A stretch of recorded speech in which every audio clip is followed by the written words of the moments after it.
ನಮಸ್ಕಾರ ಸ್ನೇಹಿತರೆ ವಾಹನ ಸವಾರರಿಗೆ ಕೇಂದ್ರ ಸರ್ಕಾರದಿಂದ ಒಂದು ದೊಡ್ಡ ಅಪ್ಡೇಟ್ ಬಂದಿದೆ. ಗೌರ್ಮೆಂಟ್ ಆಫ್ ಇಂಡಿಯಾ ಒಂದು ಮಹತ್ವದ ನಿರ್ಧಾರವನ್ನು ಕೈಗೊಂಡಿದೆ. ಅದೇನೆಂದರೆ ದೇಶದ ಪೆಟ್ರೋಲ್ ಬಂಕ್ಗಳಲ್ಲಿ ಈಗಿನಿಂದ ಎಥೆನಾಲ್ ಮಿಶ್ರಿತ ಪೆಟ್ರೋಲ್ ಅಂದರೆ E20 ಪೆಟ್ರೋಲ್ ನೀಡಲು ಆರಂಭ ಮಾಡಲಾಗುತ್ತಿದೆ. E20 ಪೆಟ್ರೋಲ್ ಅಂದರೆ ಈ ಪೆಟ್ರೋಲಲ್ಲಿ ಸುಮಾರು 20% ಎಥೆನಾಲ್ ಮತ್ತು 80% ಸಾಮಾನ್ಯ ಪೆಟ್ರೋಲ್ ಇರುತ್ತೆ. ಎಥೆನಾಲ್ ಅನ್ನೋದು ಸಾಮಾನ್ಯವಾಗಿ ಕಬ್ಬು ಧಾನ್ಯಗಳಂತಹ ಬೆಳೆಗಳಿಂದ ತಯಾರಾಗುವ ಬಯೋಫ್ಯೂಯಲ್. ಸರ್ಕಾರ ಈ ಕ್ರಮ ಯಾಕೆ ಕೈಗೊಂಡಿದೆ ಅಂದರೆ ಭಾರತಕ್ಕೆ ಹೊರ ದೇಶಗಳಿಂದ ತೈಲ ಆಮದು ತುಂಬಾ ಆಗುತ್ತಿದೆ. ಹಾಗೆ ಅದನ್ನು ಕಡಿಮೆ ಮಾಡಲು, ಹಾಗೆ ಎರಡನೇದು ವಾಹನಗಳಿಂದ ಬರುವ ಮಾಲಿನ್ಯ ಕಡಿಮೆ ಮಾಡಲು, ಮೂರನೇದು ರೈತರಿಗೆ ಸಹಾಯವಾಗುತ್ತದೆ. ಏಕೆಂದರೆ ಎಥೆನಾಲ್ ಉತ್ಪಾದನೆಗೆ ಕೃಷಿ ಬೆಳೆಗಳು ತುಂಬ ಉಪಯೋಗವಾಗುತ್ತವೆ. ಆದರೆ ಈಗ ಬಹಳ ಜನರಿಗೆ ಒಂದು ಡೌಟ್ ಇದೆ, ನಮ್ಮ ಬೈಕ್ ಅಥವಾ ಕಾರಿಗೆ ಇದು ಸೇಫಾ ಅಥವಾ ಇಲ್ಲ ಅಂತ.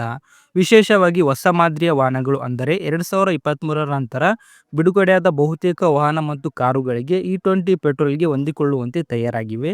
ಆದರೆ ಹಳೆಯ ವಾಹನಗಳ ವಿಷಯದಲ್ಲಿ ಕೆಲವೊಮ್ಮೆ ಮೈಲೇಜ್ ಸ್ವಲ್ಪ ಕಡಿಮೆ ಆಗಬಹುದು ಅಥವಾ ಎಂಜಿನ್ ಕಾರ್ಯಕ್ಷಮತೆ ಸ್ವಲ್ಪ ಬದಲಾಗಬಹುದು ಎಂದು ವರದಿಗಳು ತಿಳಿಸಿವೆ. ಆದ್ದರಿಂದ ನೀವೇನು ಮಾಡಬೇಕಂದ್ರೆ ನಿಮ್ಮ ವಾಹನದ ಮೆನುಲ್ ಅಥವಾ ಕಂಪ್ನಿ ವೆಬ್ಸೈಟ್ನಲ್ಲಿ E20 ಕಂಫರ್ಟಬಲ್ ಆಗಿದೆ ಅಂತ ಒಮ್ಮೆ ಚೆಕ್ ಮಾಡ್ಕೊಳ್ಳೋದು ಉತ್ತಮ. ಇನ್ನೊಂದು ಮುಖ್ಯ ವಿಷಯ ಏನಂದರೆ ಇದು ತಕ್ಷಣ ಎಲ್ಲ ಬಂಕ್ಗಳಲ್ಲಿ ಬರುವುದಿಲ್ಲ, ಆದರೆ ನಿಧಾನವಾಗಿ ದೇಶಾದ್ಯಂತ E20 ಪೆಟ್ರೋಲ್ ಹೆಚ್ಚಾಗಲಿದೆ. ಮುಂದಿನ ಕೆಲವು ವರ್ಷಗಳಲ್ಲಿ ಭಾರತದಲ್ಲಿ ಇದೇ ಸಾಮಾನ್ಯ ಪೆಟ್ರೋಲ್ ಆಗುವ ಸಾಧ್ಯತೆ ಕೂಡ ಇದೆ. ಹಾಗಾದರೆ ಸ್ನೇಹಿತರೆ, ಈ ಹೊಸ ಪೆಟ್ರೋಲ್ ಬಗ್ಗೆ ನಿಮ್ಮ ಅಭಿಪ್ರಾಯ ಏನು ಅಂತ ಕಮೆಂಟ್ ಬಾಕ್ಸಲ್ಲಿ ತಿಳಿಸಿ. ವಿಡಿಯೋ ಇಷ್ಟ ಲೈಕ್ ಮಾಡಿ, ನಮ್ಮ ಚಾನಲ್ನ ಸಬ್ಸ್ಕ್ರೈಬ್ ಮಾಡಿ.